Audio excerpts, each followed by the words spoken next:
give me fuel, give me fire, give me that which I desire.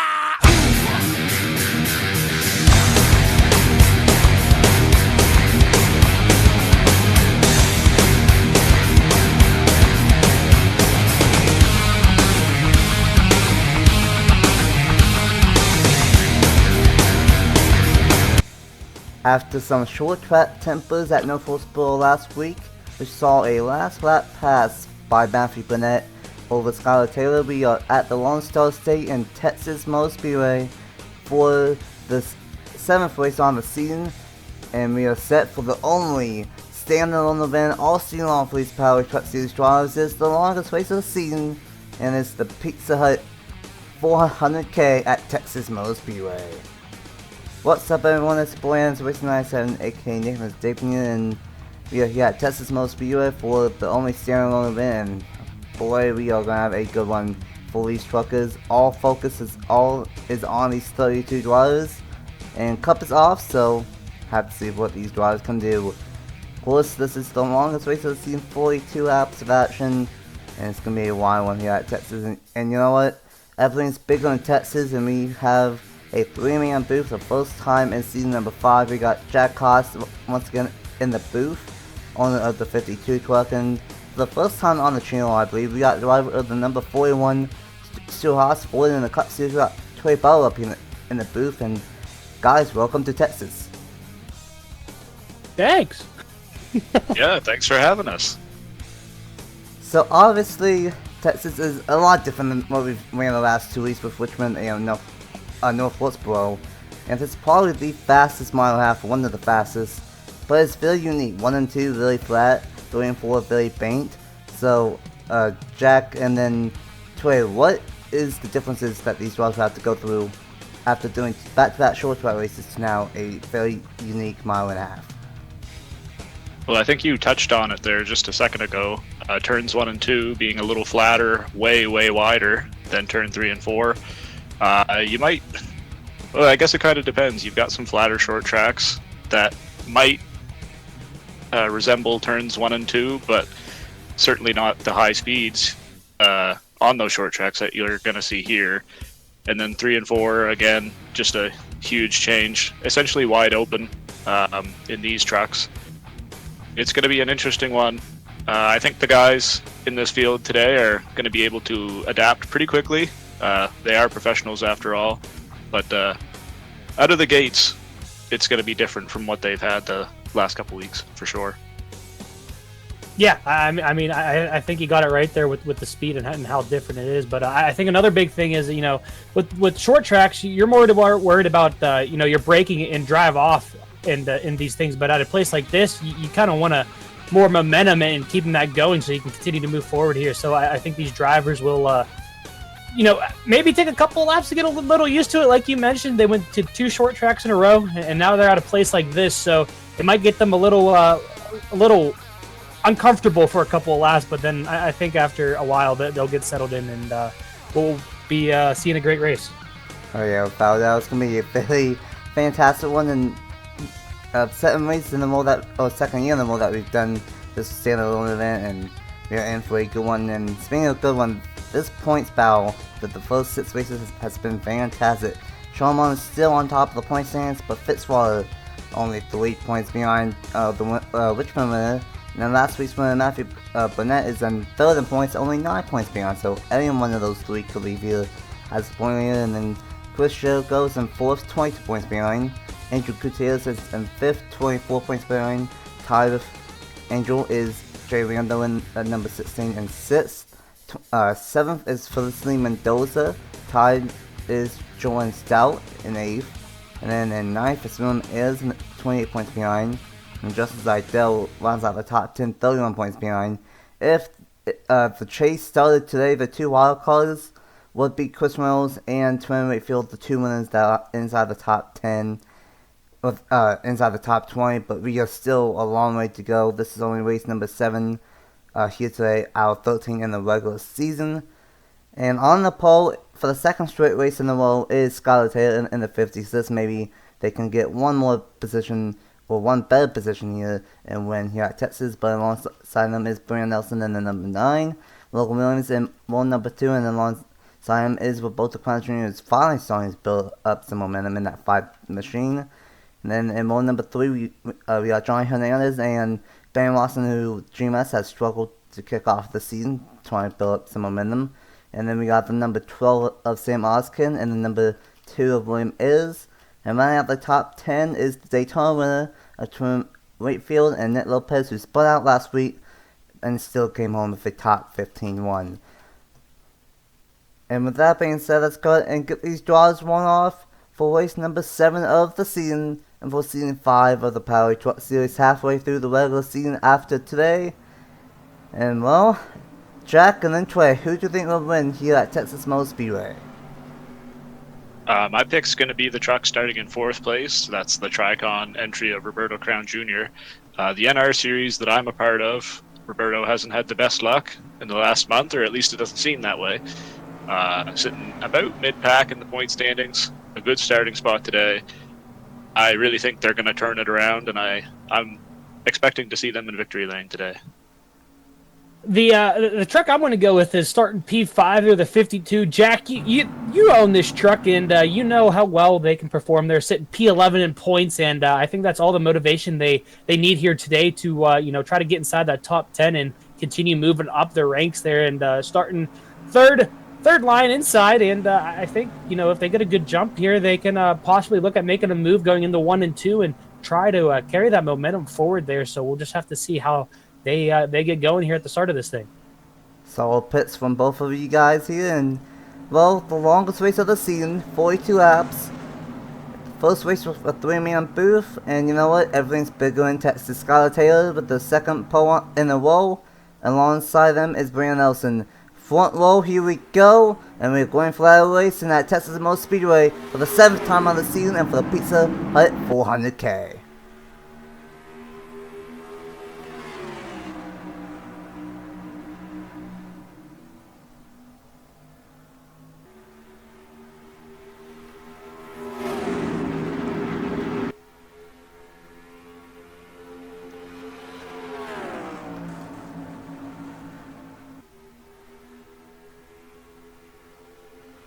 Great start from Skylar Taylor. They will leave that number 1 here at Texas, and here comes Johnny Hernandez to the inside, trying to immediately take the race lead away in that red 52. Teammates are, oh my goodness! That wasn't very nice. A couple of teammates right there. Wakefield moved Oskin up the racetrack. They saved it. They're professionals, though. That's nothing to worry about there. But hey, what did I say? I said that 52 is going to get a good start here on the jump, make an aggressive move in 1 and 2, and so far it's working out in his favor here. We'll just have to see if he can hold off this lead, but they got some hard-charging trucks coming behind them.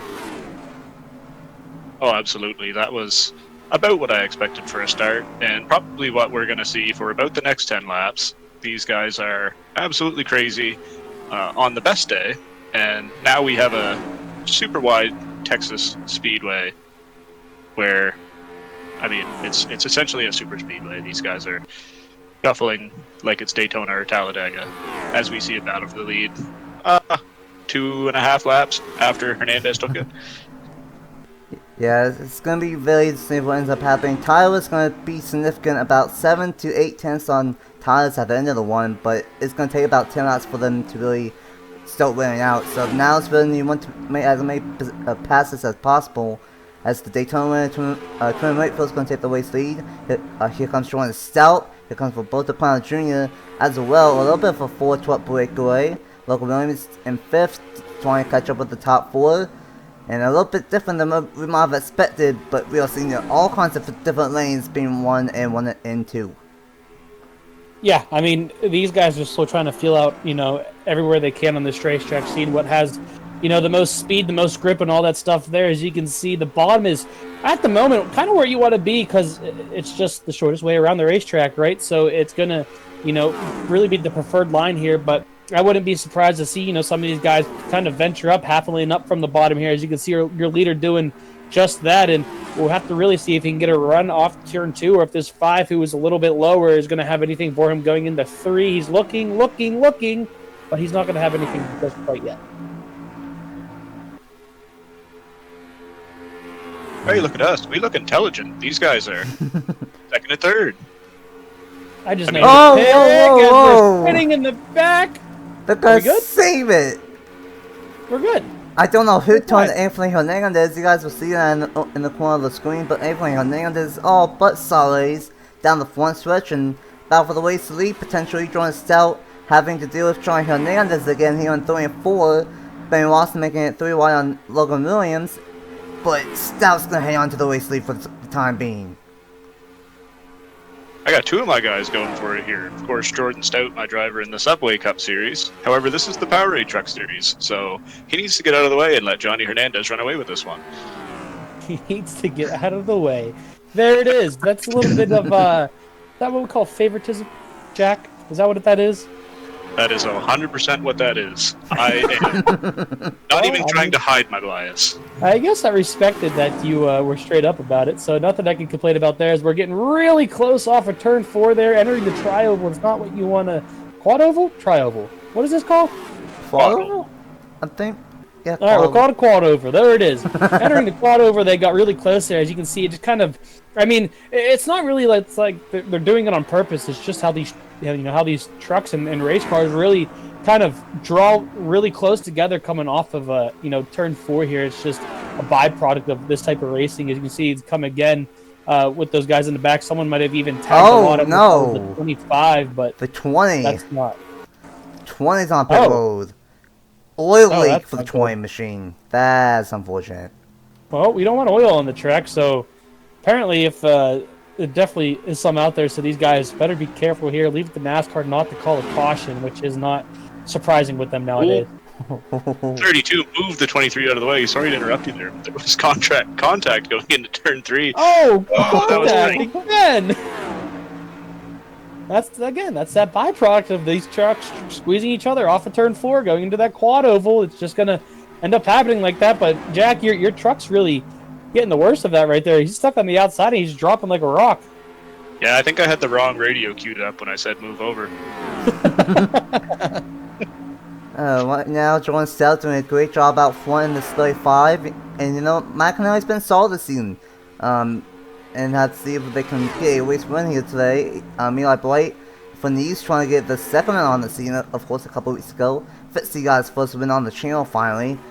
Last time you were in the booth, Jack, we saw the 17 of Juan Garcia get his 10th win. Watch out for the 20th turn late field. No. That was not a smart idea.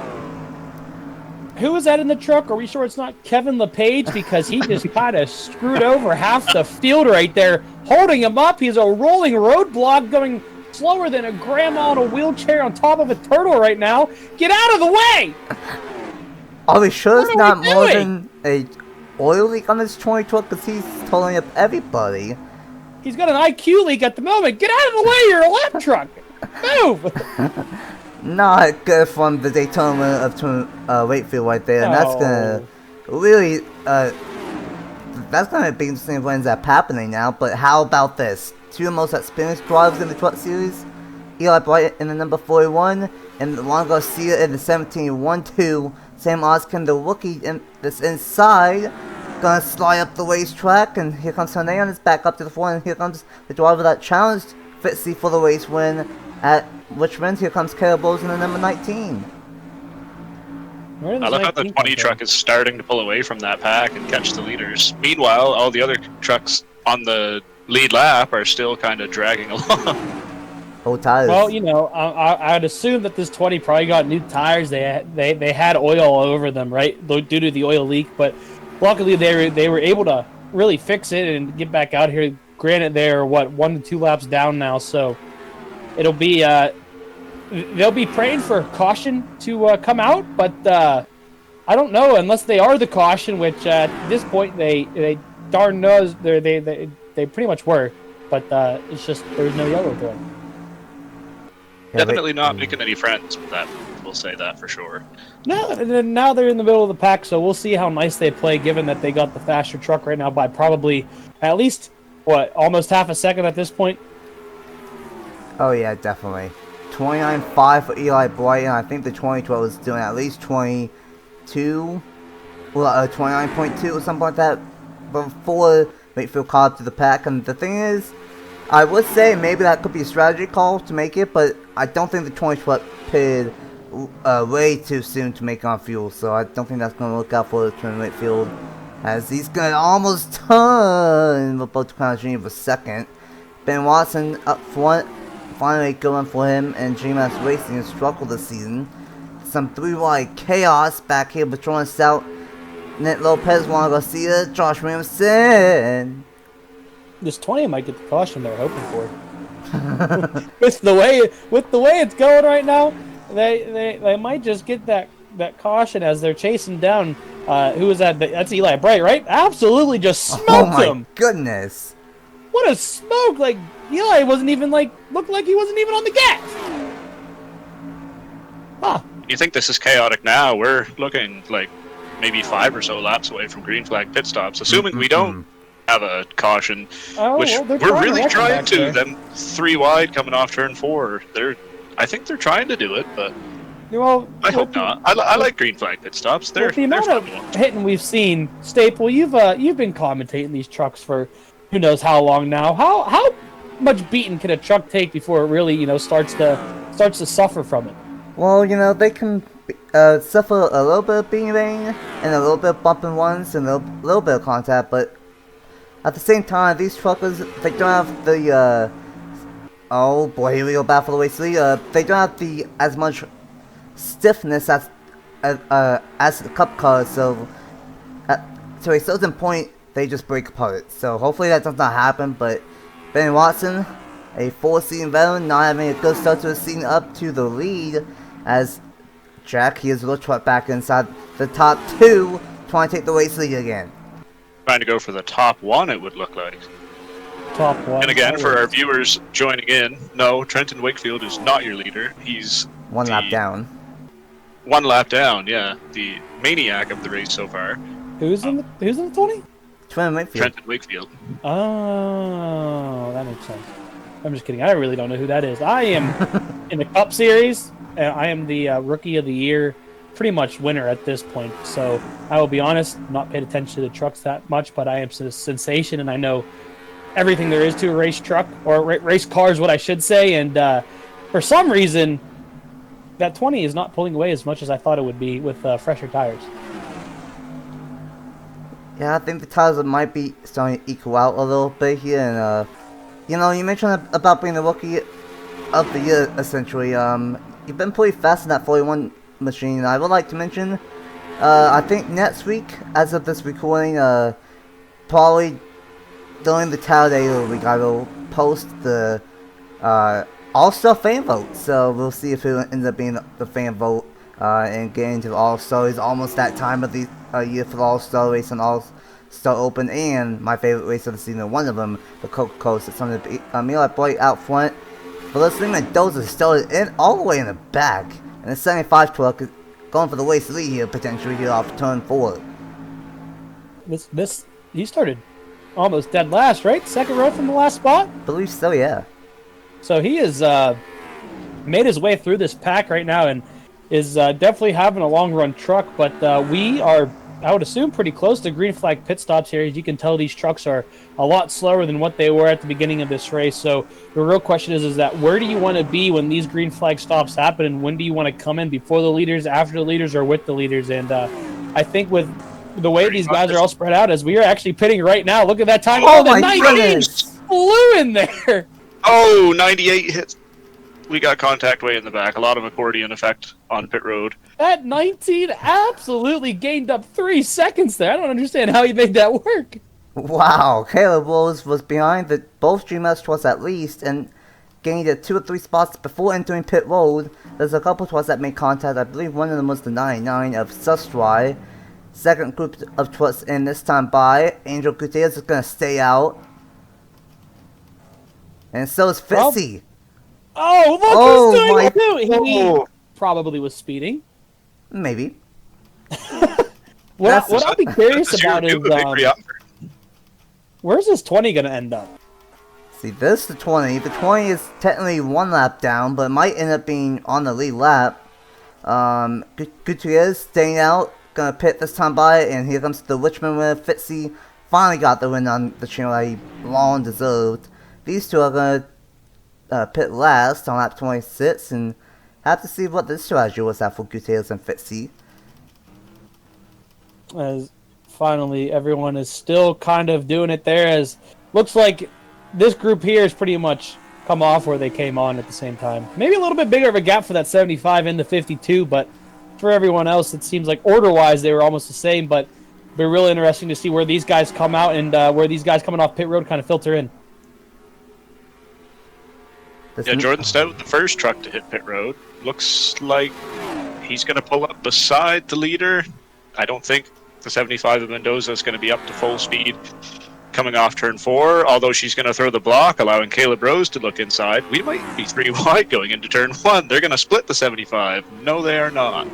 Let's be a little smart here, guys. Careful. We're fine. Now, I wonder if what 4th and 5th place will be able to kind of close the gap here a little bit easy with this 33 now. All right, we're good. Sorry, I got deja vu. That was a little scary. Yeah, we almost saw the 20 truck do that all over again with the 33. Oh my goodness. Gutierrez and Williamson with a close call right there. How about Caleb Rose? He gained like 3 spots before even entering pit road. And now McAnally racing in Mill Parish. I bet loves the boy he sees. 2nd and 3rd here at Texas Motor Speedway. Mendoza is out front. 4th is Josh Williamson, the home track for this 43 driver inside the top 5. And Gutierrez with that long strategy of being one of the last trucks to pit. This 33 is going to be inside the top 5. Hernandez in 6th, Eli Blight in 7th, Watson in 8th, Burnett in 9th, and Juan Garcia inside the top 10. Lopez just outside the top 10, and oh, this is going to be interesting. Burnett is inside the top 10. Sharman is ahead of Fitzy by a couple positions, and both of these truckers are just outside the top 10, inside the top 15. It's going to be interesting if who ends up leaving here as a point before we go to Texas next week. And tough break for Roberto Jr. was one of the trucks up front, but now they've fallen back to about 17th from that 5 truck. Did you say when we go to Texas next week? Did you mean? Did I say Texas next week? You said Texas. I meant Talladega, yeah. Okay, Talladega. I was a little confused there. I was like, pretty sure we're at Texas back right now. Texas races. But you know what? I was just making sure. That's all.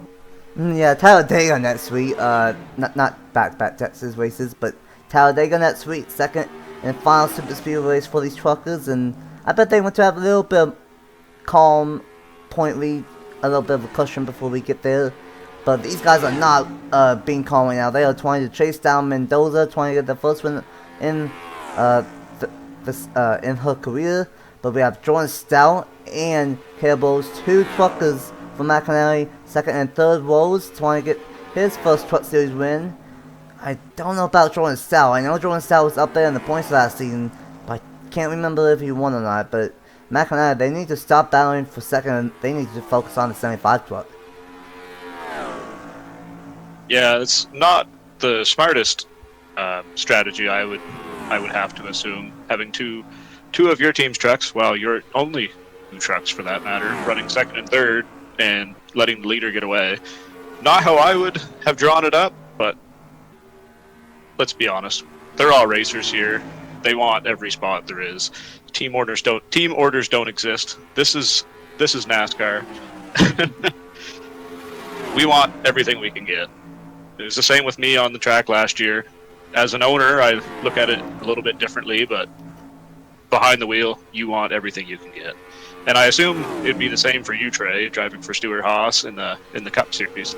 Of course, you want your team to do well, but you want to be the guy. Oh, I mean, yeah, 100%. I want the team to do well, but as being the guy on the team, you know, you have that pressure on your shoulders of, you know, you got to go out there week after week and perform, and you know, and everyone else is kind of looking at you saying, what are you doing that we need to adjust our cars for? And I normally just tell them, you know, you just got to fill it out for yourself and really whatever makes you comfortable, you know what I mean? So 20 is, I believe that's a scheduled pit stop, considering that they pit 12 laps into the race. But yeah, everything you can get out of your vehicle at the time is what you want to do. And what I'm curious about now is that this is a 5 5-truck dual pack here as we are now finally battling for the lead, but is it going to be enough time with them battling constantly that it's going to allow this 52 to kind of reel them in a little bit here and make it a shot there as well as the 23? But the question is do they have enough time? Time is definitely not on the side on lap 36 of 42, less than 10 laps to go. Here in the PCF 400K, it's been a wild one. Caution free up to this point in the longest race on the season for these Truck Series drivers. And how about Angel Gutierrez for Wayne Bulls Racing? Inside the top 5 in points, and they might get the first one on the season here in the Truck Series. And watch out for Josh Williamson though. I bet he would love to win his home track in his 43 machine. And unfortunately, I think Jordan Stout might be losing the top 4 here a little bit. Rose inside of Mendoza, and now we have a couple of new players as Mendoza is starting to fall back in the 75 truck, and never mind. Got that runoff turn too, which I wasn't really expecting, but props to them for making it work. Of course, the 33, Angel Gutierrez, I don't know how he made this work. He was actually one of the 2 trucks that stayed out longer than everybody else. Zachary Fitzwater Sr., or is he just Fitzwater here? I don't know.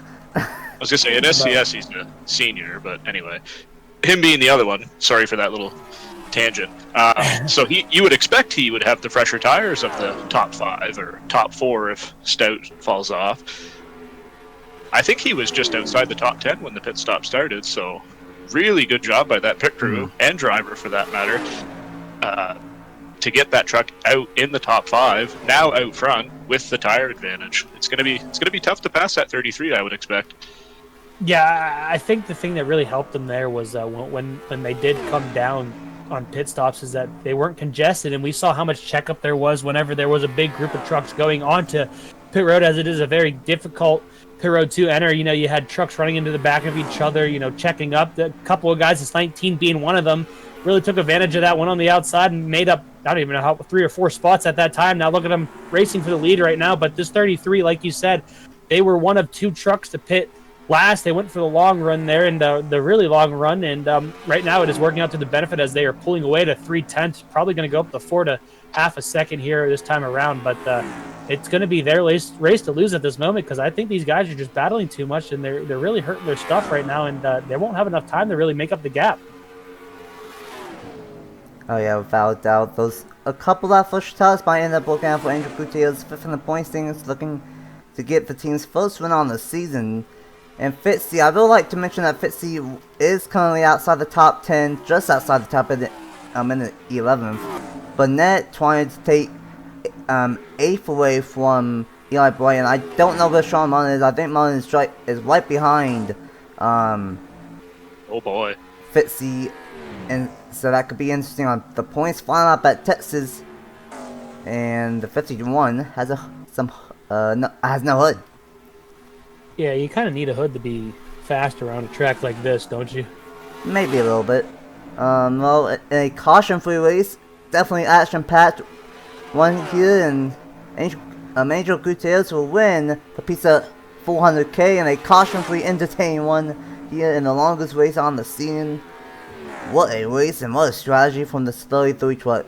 Stays out the longest and steals this one kind of easily with that flush tires by a lap or 2, and a great one for Josh Benson. I believe that's another great one for that 43 machine. Got a good one at North Wilkesboro, and a second place one for that 43 truck. Oh, go ahead. No, it's all right. Go ahead. No, it's fine. No, you go. I'm just kidding. Yeah, definitely. The pit strategy is the one that earned that win today. Again, I mentioned it earlier, but I didn't think that was the strategy. Staying out late with the way the tires were falling off, I was not expecting the overcut, we'll call it, to work like that. But it worked like a charm. I mean, he was still pulling away from the couple trucks behind him. So great strategy call by the team, and congrats on the win. That was well deserved. Oh yeah. I for this 33 Angel Gutierrez, it's not often you see the overcut really work and work at all, because you would think they lose time, but right there it seems like the time wasn't really that big of a deal, and the fall off for the tires were not big either, and it really worked out for them as they were able to win by over half a second, and yeah, it was just a really good showing by the 33 team. Yeah, a great showing from that 33 truck, and they were 5th in the point standings. I think they're going to gain in points, and this truck series is very, very interesting because Burnett finished ahead of Fitzy by a few positions. Fitzy finished a few positions ahead of Sean Martin. Meanwhile, Angel Gutierrez, who was 5th in the point standings, 24 points behind, finished ahead of all of them with the race win. But then meanwhile, Chris Jericho finished 21st, so I don't know what the points are going to look like going into Talladega next week, but Gutierrez gets the race win. Williamson, Mendoza, Rose, Stout, the top 5. Watson, Johnny Hernandez, Matthew Burnett, Eli Bright, and Ron Garcia, the top 10. Fitzy, Zidell, Alfred, Martin, Lopez, Oskin, Crown Jr. fell back to 17th. Randall in 18th, Colin in 19th, Matt Johnson that's out the top 20.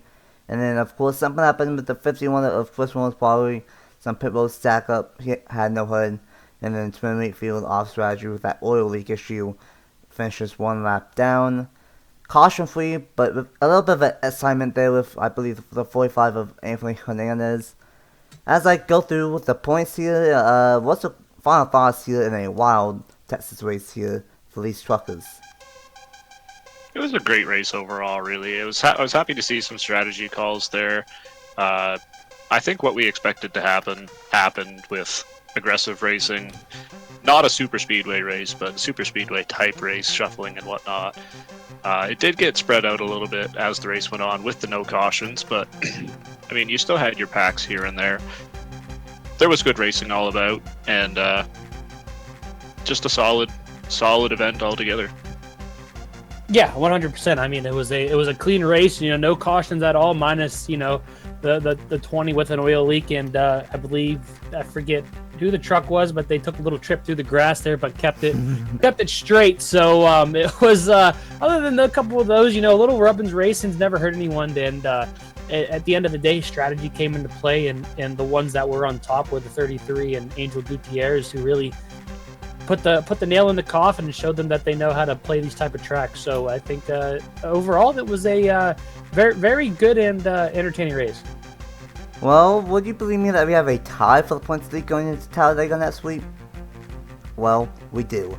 Sean Martin and Zachary Fitzwater are going to be tied for the point lead, and then Matthew Bennett is only going to be 3 points behind.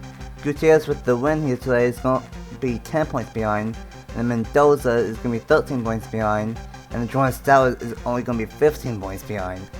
Oh my goodness. Tell you what, these truck series draws have been very close all season long, and with how close the points are going into Talladega with a tie for the points lead, things are going to get wild next week.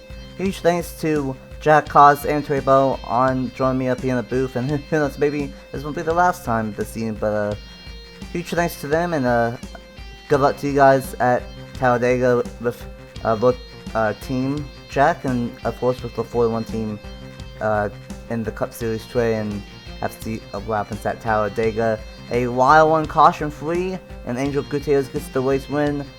Glad that we got this one in, because you guys won't know this, but it took a long time to get this race started. So finally got this race in, and Gutierrez wins here at Texas. And coming up next are the points, the team points and the Rookie of the Year points. And until next week, for a Talladega double with Cup and Trucks, we will see you guys then. Bye!